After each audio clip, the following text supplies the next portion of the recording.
Good to be back. Love coming to Toronto. Love speaking at Swiss. Always a good crowd. Usually unruly, but nonetheless, good crowd. Um, Toronto is kind of like my second home now.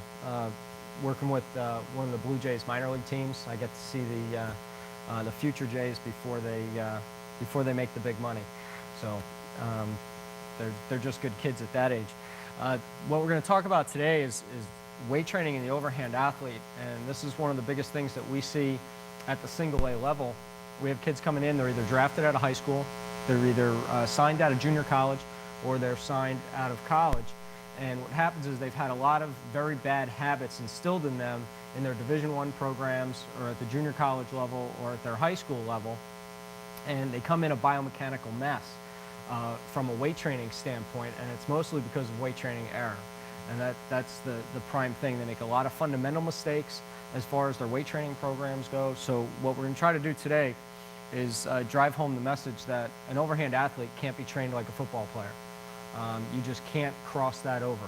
Some of the principles you can use, you just have to tweak them, taking into account that the one pivotal aspect is their shoulder, and we have to protect that. So why weight train in the overhand athlete? Are we doing it for performance, or are we doing it for injury prevention?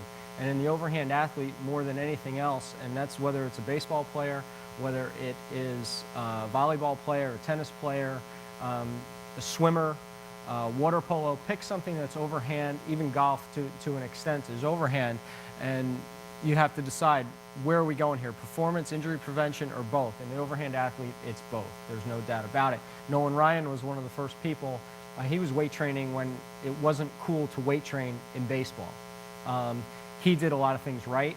He did a lot of things wrong.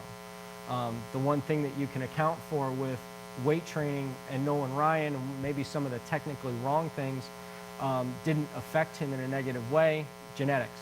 Nobody can discount that he is genetically blessed to be able to throw a 5-ounce spherical object 97 miles an hour until over the age of 40. So, and even now he still breaks 90 on the gun at 55 or so, and he has not had his elbow reconstructed, and he's pitching with a torn ligament.